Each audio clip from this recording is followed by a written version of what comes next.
Setiap minggu pasti ada kabar terbaru, pabrik ditutup, startup bangkrut, UMKM gulung tikar gitu ya. Banyak karyawan yang tiba-tiba diminta mengundurkan diri secara baik-baik gitu ya. Sebenarnya sedang ada apa sih dengan ekonomi Indonesia gitu ya? Apakah sedang benar-benar tidak baik-baik saja? Tapi ini ya, kalau kata Menteri Keuangan kita terbaru yaitu Indonesia, Bapak Purbaya mengatakan bahwa perekonomian Indonesia ini belakangan ini gitu ya menampakkan tanda-tanda baik perbaikannya gitu ya, mulai membaik nih.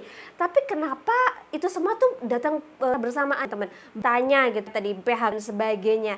Lantas sebenarnya apa sih yang sedang terjadi di Indonesia ini? Pada kuartal ketiga tahun 2025 nih gitu ya, perekonomian Indonesia mengalami pertumbuhan 5,04% dibandingkan dengan kuartal yang sama di tahun lalu gitu ya. Menteri Keuangan Purbaya mengatakan bahwa ini adalah tanda-tanda meningkatnya dari konsumsi rumah tangga dan investasi yang mulai tumbuh nih teman-teman.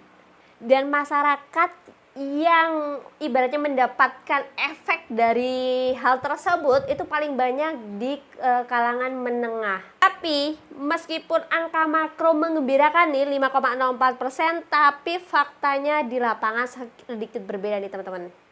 Data dari Kementerian Ketenagakerjaan nih per September 2025 kemarin ada 1093 orang yang kena PHK.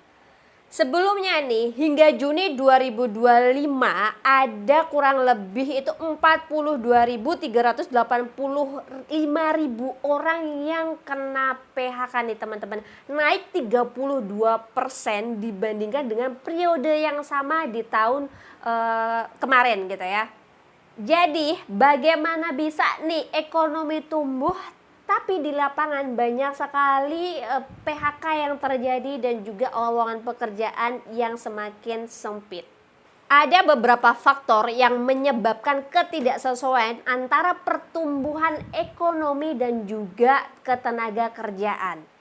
Yang pertama, pertumbuhan ekonomi didorong investasi dan ekspor berbasis modal. Misalnya investasi mesin, pertumbuhannya pesat, tapi karena dia mesin otomatis tidak menyerap ketenaga kerjaan. Yang kedua, meskipun nih di kuartal 3 konsumsi rumah tangga naik 4, sekian % nih teman-teman, tetapi ini belum menyeluruh ke seluruh wilayah. Jadinya nih gitu ya, banyak sekali perusahaan yang menekan biayanya gitu ya, yang ujung-ujungnya menunda ekspansi.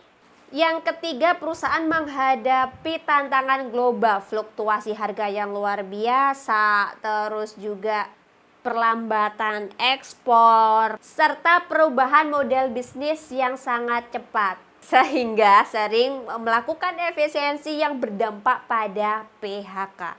Walaupun nih pemerintah melewat APBN dengan kebijakan fiskalnya gitu ya, menempatkan kas negara dan sebagainya yang baru-baru ini rame, tapi dampaknya itu long, tidak secepat itu teman-teman. Jadi masih terasa nih PHK-nya, daya belinya dan sebagainya, makanya masih ada perlambatan gitu ya. Naiknya tuh bertahap nih teman-teman dengan kebijakan-kebijakan fiskal yang diambil dari Kementerian Keuangan. Dengan kebijakan-kebijakan fiskal yang diambil oleh Kementerian Keuangan Pak Purbaya, nih harapannya adalah ini bisa memperbaiki perekonomian Indonesia gitu ya. Meskipun gitu ya, kebijakan ini tidak bisa serta-merta langsung membuat perekonomian Indonesia baik-baik saja, PHK-nya menurun atau terus lowongan pekerjaannya menjadi banyak gitu.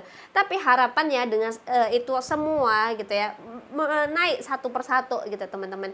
Jadi apa sih yang harus kita lakukan? Yang kita bisa lakukan adalah ya kita mulai dari diri kita sendiri, mulai belajar untuk mengatur keuangan, mulai juga melek dengan ekonomi yang ada, terus bisa memplanning dan sebagainya. Apalagi kalau misalnya kalian pembisnis, sekarang ini plan tuh penting sekali dan kita harus bisa memahami bahwa dunia bisnis sekarang itu kayak roller coaster gitu ya, naik turunnya luar biasa. Dengan perekonomian juga sama dengan krisis global yang ada saat ini gitu ya. Banyak sekali negara-negara juga yang mengalami sama dengan Indonesia gitu teman-teman. Jadi tetap semangat nih, semoga aja dengan kebijakan fiskal dari Menteri Keuangan 1-2 tahun ke depan perekonomian Indonesia menjadi lebih baik lagi dari saat ini dan kita semua bisa sejahtera bersama-sama. Kalau misalnya kalian gitu ya menganggap nih video ini bermanfaat buat kalian, bisa diklik subscribe gitu ya, dinyalain lonceng notifikasinya supaya kalau misalnya aku ada video terbaru kalian bisa mendapatkan infonya gitu. Segitu dulu, thank you, bye bye.